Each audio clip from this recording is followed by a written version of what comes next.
Greetings, जय काल भैरव। तो जो टॉपिक है अभी इस वक्त कोई आपके बारे में क्या सोच रहा है इस वक्त की उनकी दिल की बातें। ठीक है, हमने लिए हैं 3 ऑब्जेक्ट्स। पहला है ये tarot, second is this Oracle, third is star seeds. ठीक है, तो हम तीनों को बारी बारी से देखने वाले हैं। शुरुआत करते हैं टैरो से। ठीक है, so let's connect to it. देखते हैं हमें क्या रीडिंग आती है। पहले ही कुछ कार्ड आ गए हैं, 9 of swords, okay, king of cups and king of swords. तो 2 किंग आ चुके हैं एंड 9 ऑफ सॉर्ड यहाँ पे विराजमान हुए हैं। एक और कार्ड आ गया जो कि है 9 ऑफ पेंटिकल्स। तो सेकेंड विश कार्ड यहाँ पे हमें आ गया, मतलब जो सेकेंडरी विश कार्ड जिसे हम कहते हैं। ठीक है, फिर एक आ गया है 9 ऑफ वॉन्ड्स। तो आज 9 नंबर एंड किंग बहुत ज़्यादा आ रहे हैं। ठीक है, तो अगर किसी के लिए कोई बहुत ही इम्पोर्टेंट व्यक्ति हैं जीवन में तो ये बेसिकली उनके लिए कार्ड हो सकते हैं।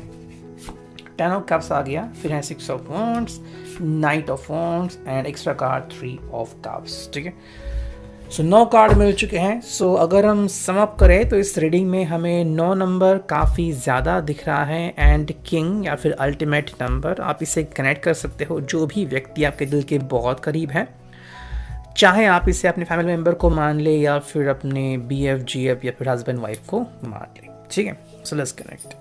तो ये शुरुआत जो होती है इस रीडिंग की वो है 9 ऑफ सॉर्ड्स से, जेमिनी, लिब्रा, एक्वेरियस। एंड अगर हम इस कनेक्शन को देखें तो कहीं ना कहीं ये जो व्यक्ति है, ये पर्सन जो है वो किसी गहरी सोच में दिखता है। ओके, या तो भाई इसको किसी बात का टेंशन है एंड वो शायद इस बात का हो सकता है कि मे बी या तो उसे याद करना है कि आप दोनों की एनिवर्सरी कब है, क्या है, या फिर कोई इंपॉर्टेंट डे है जो वो भूल गया है। सेकेंडरी चीज़ हो सकती है मे बी आपसे कुछ बातें कहनी हैं लेकिन कैसे कहें ये उसको समझ में नहीं आ रहा। तो जो अंदरूनी डर रहता है वो बिल्कुल यहाँ पे साफ साफ हो रहा है।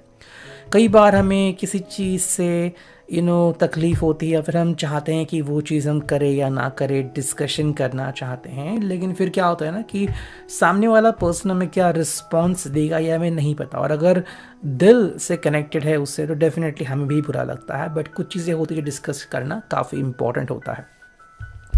वही अगर हम देखें तो यह है 6 ऑफ वॉन्ड्स, एरीज, लियो, सैज की सिचुएशन ये, और ये टोटली डिफरेंट या फिर अपोजिट परिस्थितियां हैं। कैसे विरोधाभास होता है यहाँ पे। देखो, एक तरफ तो इसको लग रहा है कि भाई कोई चीज़ है जो इसको तकलीफ दे रही है, वही कोई चीज़ है जो उसके लिए बहुत ही खुशियाँ ला रही हैं। सो 2 चीज़ें हो रही हैं यहाँ पे exactly at the same moment, जिनके बारे में इसके अलग अलग ख्याल है। ठीक है, जैसे कि मान लो किसी को अचानक से कोई लॉटरी लग गई, ओके, तो बहुत ही अच्छी बात हो गई, लेकिन उसी वक्त कि भाई उसका कुछ सामान सीज कर लिया गया क्योंकि उसके पास परमिट नहीं था। तो 2 चीज़ें साथ में होती हैं, बिल्कुल वही यहाँ पे दिख रहा है। हो सकता है रिलेशनशिप के हिसाब से चीज़ें बिल्कुल सही जा रही हो, आप इनको बहुत अच्छे लग रहे हो, आपको भी कोई विरोधाभास नहीं है, लेकिन अगर हम बात करते हैं फाइनेंशियल परिस्थिति की या फिर प्रैक्टिकल चीज़ों की तो शायद वहाँ पे कुछ इश्यूज हमें यहाँ पे दिख सकते हैं। अगर हम यहाँ पे देखें तो 2 किंग हमें दिखते हैं, king of cups and king of swords. तो कहीं ना कहीं ये पर्सन नेगोशिएशन करने की कोशिश कर रहा है। ठीक है, आई थिंक इसके दिमाग में है कि जैसे जैसे सुबह हो जाएगी या फिर जब वो किसी व्यक्ति से मिलेगा जिसके साथ वो नेगोशिएशन करना चाहता है, उससे डेफिनेटली बात करना चाहेगा। अब मे बी अगर आप दोनों की शादी की बात चल रही है तो शायद ये आपके प्रति इसका कितना प्यार है या फिर ये आपको कितने अच्छे से संभाल सकता है वगैरह वगैरह, वो जो चीज़ें हैं वो शायद आपके फैमिली के सामने रखना पसंद करेगा या फिर कुछ ऐसी अटकलें हैं तो ये उनको क्लियर करना चाहेगा। सेकंड जो कार्ड है king of cups, cancer, Scorpio, Pisces. कहीं ना कहीं इमोशनली भी इस व्यक्ति को स्ट्रेस आ रहा है, तो शायद अपोजिट इमोशंस हैं एक साथ में। हो सकता है अगर आपको लग रहा है कि भाई आपके प्रति जो उनका रवैया है वो अलग है और फैमिली के प्रति, उनकी फैमिली के प्रति जो इनका रवैया है वो अलग है, तो इश्यूज यहाँ पे आते हैं। बट अल्टीमेटली किसको सफ़र करना पड़ेगा, इसको। तो वो चीज़ यहाँ पे क्लियर हो रही है। यहाँ पे आई थिंक प्रैक्टिकल साइड पे कोई सोल्यूशन निकलता है या नहीं, ये कोशिश करते हुए हमें व्यक्ति दिखता है। Taurus, Virgo, Capricorn, 9 of pentacles. कि भाई प्रैक्टिकल सिचुएशन, मान लो आप दोनों की नहीं बन रही है या फिर कुछ ऐसे इश्यूज है, मान लो इस व्यक्ति को जॉब छोड़ना है और आपको पता है कि भाई अभी रश बहुत है या फिर कुछ चीज़ें हैं और आपके हिसाब से अगर वो अभी जॉब छोड़ते हैं तो नेक्स्ट क्या होगा, तो ऐसी बहुत सारी चीज़ें जो हैं वो यहाँ पे आती हैं। जैसे कि अभी मैंने यूट्यूबर देखा था, दिल्ली से है वो दिल्ली में गए, शिफ्ट हो गए एंड उन्होंने अकाउंटेंट की कोई जॉब ली थी, बट सडनली उनको तकलीफ़ हो गई वहाँ पे एंड उन्होंने विद इन 10 डेज़ वो जॉब छोड़ दी। अब मेरी उनकी फैमिली का क्या वगैरह वो खुद देख लेंगे, बट यहाँ पे सिचुएशन आती है, फैमिली कई बार पूछती रहती है कि भाई अब नेक्स्ट हम क्या करेंगे। जब तक आप सिंगल हो there is no issue, but family बनने के बाद या फिर कमिटमेंट देने के बाद चीज़ें बदल जाती हैं। नाइट ऑफ वॉन्ड्स यहाँ पे एरीज लियो साज, यहाँ पे ये पर्सन जो है उसके पास बहुत सारे आइडियाज़ हैं। मे बी ये पर्सन जो है या तो शेयर मार्केट करना चाहता है या फिर किसी को बताना चाहता है, इन्वेस्टर ढूंढ रहा है, बिजनेस करना चाहता है। आइडियाज़ तो बहुत सारी है बट फंडिंग नहीं मिल रही है। ठीक है, वो चीज़ यहाँ पे क्लियर हो रही है। इसके मन में जो दो चीज़ें काफ़ी इंपॉर्टेंट चल रही हैं वो है 9 of wands and 10 of cups. ये आपके लिए और वेट करने को भी रेडी है, या फिर अगर आप दोनों ऑलरेडी कमिटेड हो, मैरिड हो, तो आपको कहना चाहता है कि भाई मैं वो सारे गोल्डन डेज आपको लौटा दूंगा, बस मुझे थोड़ा सा समय दीजिए। तो आपसे शायद इल्तिजा कर रहा है कि भाई थोड़ा समय मुझे दीजिए, मैं अपने आप को प्रूव करके दिखाऊंगा। एक और यूट्यूबर जो थे, मैंने उनका जस्ट थोड़ा सा वीडियो देखा, उन्होंने वहाँ पे लिखा था कि जब उन्होंने शादी की तो उस व्यक्ति के पास कुछ भी नहीं था, लेकिन विद इन 2 ईयर्स उसने अपना घर खरीदा, गाड़ी ली वगैरह, तो उसने वो सारे सपने कंप्लीट कर दिए। तो ऐसी भी कहानियाँ होती हैं जो बहुत मोटिवेशनल होती हैं। हालांकि हर एक का तरीका जो होता है वो अलग अलग हो सकता है। किसी को जॉब करके अच्छा पैसा मिल सकता है, किसी को बिजनेस करके, वो अलग अलग चीज़ें होती है। नेक्स्ट जो है वो है 10 ऑफ कप्स। ये एक्चुअली चाहते हैं खुशहाली भरा जीवन, एंड कहीं ना कहीं जहाँ पे सिर्फ आप ही नहीं, इनके फैमिली वाले भी इनको सपोर्ट करे, इनके फ्रेंड्स भी इनको सपोर्ट करे। हर बार फ्रेंड्स सपोर्ट करे ज़रूरी नहीं है, लेकिन जहाँ पे भी ऐसा होता है बहुत अच्छी चीज़ें हमें देखने को मिलती है। एट द एंड जो कार्ड हमने देखा है वो है 3 of cups, cancer, Scorpio, Pisces. ये चाहते हैं कि इनको समझ के ले एंड फ्रेंड्स कुछ आके करे ताकि ये पर्सन बहुत अच्छा महसूस करे। जहाँ पे जो कार्ड मिला है सेकंड ओरेकल से वो है अर्थ साइन।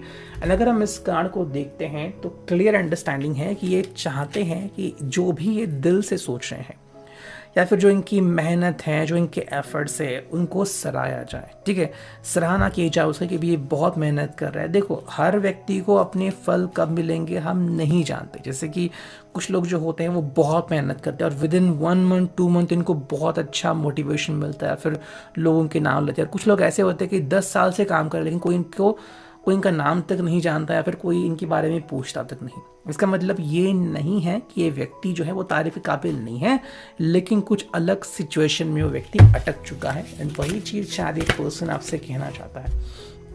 Second, remembrance. अगर आप इनको पहचानते हो, जानते हो, तो किस तरह से इन्होंने अपना जीवन बनाया है, किस तरह से अब तक उन्होंने फाइट करी है, यही वो आपको बताना चाहता है कि आप इसके ऊपर बस भरोसा रखें। थर्ड जो कार्ड आ गया है वो डिवाइन मस्कुलिन का कार्ड, कि भाई यहाँ पे चाहते हैं कि आप इसके ऊपर बिलीव करना मत छोड़ें। डिवाइन मस्कुलिन एक ऐसी एनर्जी है जहाँ पे व्यक्ति के अंदर बहुत सारी एनर्जी है, बहुत सारी स्ट्रेंथ है, एंड ईगो भी बहुत सारा हो सकता है, बस उसे पुश करना ज़रूरी है। अगर आप प्यार से पुश करते हो कि हाँ आई बिलीव इन यू, चाहे दुनिया बिलीव करे ना करे, मेरा विश्वास है, तो इससे जो है इनका ईगो और बूस्ट हो जाएगा और पॉजिटिवली हम कह सकते हैं कि ये व्यक्ति जो है वो और बेहतर काम करना शुरू कर सकता है। वही अगर हम देखते हैं यहाँ पे स्टार सीड्स में, चलो देखते हैं यहाँ पे हमें क्या अंडरस्टैंडिंग मिलती है, इस व्यक्ति की क्या अंडरस्टैंडिंग हम प्राप्त कर सकते हैं। First card is strength. तो जैसे हमने कहा ये डिवाइन मस्कुलिन का एनर्जी बिल्कुल वही है। ये व्यक्ति आपको कहना चाह रहा है कि इसके अंदर बहुत सारी स्ट्रेंथ है, बट ये रॉ स्ट्रेंथ है और आपको इसके ऊपर विश्वास करना पड़ेगा। सेकेंड जो चीज़ है वो है विजडम, कि भाई ये व्यक्ति जो है वो सही डिसीजन लेना चाह रहा है। अब ले रहा है या नहीं, आप भी उसमें इंटरफियर कर सकते हो या फिर आप बारीकी से नज़र रख सकते हो। अगर आपको लग रहा है कि इनका डिसीजन सही है तो कौन है उनको रोकने वाला? कोई नहीं है। जो थर्ड कार्ड है वो है सरेंडर। कहीं ना कहीं ये व्यक्ति सरेंडर भी कर चुका है, या फिर हम यूँ कह सकते हैं कि ये उनका एक एक्स्ट्रा एफर्ट है। एंड सरेंडर इस कदर इस तरह से कि मे भी अगर आपने कहा है कि आपको भी अपना जो फील्ड है वो चेंज करना पड़ेगा, शायद उसके लिए भी वो रेडी है, बट कहीं ना कहीं अगर इनको लग रहा है कि मैं और एफर्ट्स कर सकता हूँ या फिर आपके लिए फैमिली से हाथ मांग सकता हूँ, तो वो चीज़ें वो शायद करना चाहते हैं। बाकी सफलता तो उनको कब कैसे मिलेगी वो तो भगवान जाने, बट हाँ ये कोशिश करते हुए तो हमें दिखाई देते हैं। ये आज का reading, I hope it will resonate.